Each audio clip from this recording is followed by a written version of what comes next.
အားလုံးပဲမင်္ဂလာပါဗျာကျွန်တော်ကတော့ဆရာဟိမွန်နာပါ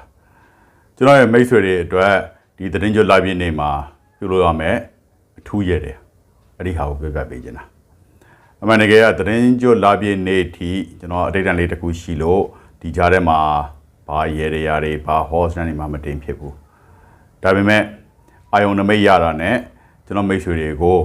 မဖြစ်မနေပြောပြပေးခြင်းတယ်အဲ့ဒီအတွက်အခုဒီဗီဒီယိုတင်ပေးလိုက်တာပါဒီအခုပြုလုပ်ရမယ့်ဟာကသတင်းကြွလာပြည့်နေ့မနက်မှာပြုလုပ်ရမှာမနက်ဆိုတော့ဘယ်အချိန်ထိလဲဆိုရင်မနက်9:00 နာရီကနေ9:00 နာရီထိအဲ့ဒီဂျားကာလာထဲမှာအဆင်ပြေတဲ့အချိန်မှာပြုလုပ်လို့ရတယ်မနက်9:00 နာရီကနေ9:00 နာရီထိပြုလုပ်ရမှာကတာကူကြောက်ကြောလိုတယ်တာကူကြောက်ကြောကအားလုံးအတုံး20လိုတယ်အဲ့တော့အတုံး20က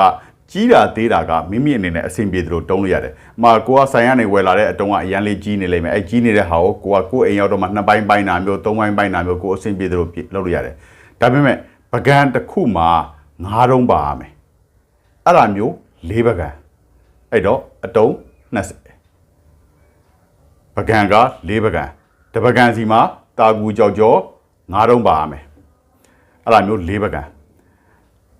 ဇပွဲတစ်ခုပေါ်မှာဖျားစင်ရှိမှာပဲပြုလို့ရမှာဖျားစင်ရှိမှာဇပွဲပေါ်မှာအရှိနောက်တောင်မြောက်4နေရာအဲ့ဒီပကံတွေကိုချမယ်အလဲတက်တဲ့မှာတောက်တော်ရည်တစ်ခွက်အမွှေးတိုင်း3နိုင်ပြီးတော့ဖျောင်းနိုင်စီမီက3နိုင်ဖျောင်းနိုင်ကအဖြူရောင်ပဲအဖြူရောင်ဖျောင်းနိုင်စီမီ3နိုင်ရဲ့အမွှေးတိုင်းက3နိုင်ရဲ့တောက်တော်ရည်ကတစ်ခွက်ရဲ့အဲ့ဒါကအလဲမှာထားရမယ်ပြီးရင်အရှိနောက်တောင်မြောက်เนาะဇပွဲရဲ့ဒီလိုတောက်4တောင်မှာပေါ့เนาะအဲ့ဒီစနောင်းကပကံ4ပကံကိုချရမယ်4ပကံထဲမှာတာကူကြောက်ကြောပါရမယ်တစ်ပကံမှာ9တုံးစီပါရမယ်အဲ့တော့အလုံးအတုံး20ဖြစ်မယ်အရှိနောက်တောင်မြောက်ကိုစားပြုတဲ့နမင်းကြီး၄ပါးရဲ့ကိုစားကျွန်တော်ကျမဘာနေသားသမီးဘယ်သူကနေပြီးတော့မြတ်စွာဘုရားကိုနမင်းကြီး၄ပါးရဲ့ကိုစားဒီတာကူကြောက်ကြောနဲ့စီမီတွေအလင်းနိုင်တွေတောက်တော်ရည်တွေကိုမြတ်စွာဘုရားကလှူဒန်းပေးပါတယ်ဆိုပြီးတော့သတင်းကြွလာပြည့်နေ့မနက်9:00 နာရီကနေ9:00 နာရီအတွင်းထဲမှာမိမိအဆင်ပြေတဲ့အချိန်မှာမြတ်စွာဘုရားကိုလှူဒန်းပေးရမယ်။ကိုလှူဒန်းတာကအရှင်းတော်တော်မြောက်အရက်၄မျက်နှာကိုစောက်ရှောက်တဲ့နမင်းကြီး၄ပါးရဲ့ကိုစားမှာတနင်္ဂနွေသား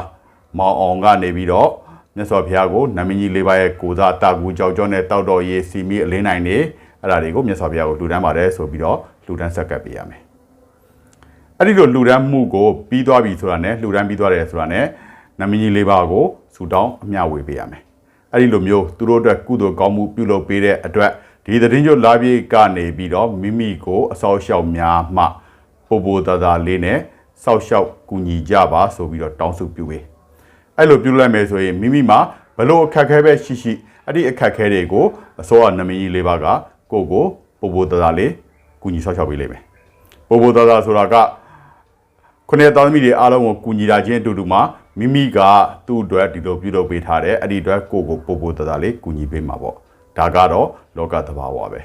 အဲ့တော့အခုပြောပြတဲ့နီလန်ကိုကျွန်တော်မိတ်ဆွေတွေအားလုံးသတင်းကြိုလာပြည့်နေမနက်မှာပြုလုပ်ကြရင်စိတ်ချမ်းသာကိုယ်ချမ်းသာရှိကြပါစေလို့တောင်းစုပြုပေးလိုက်ပါတယ်ဗျာ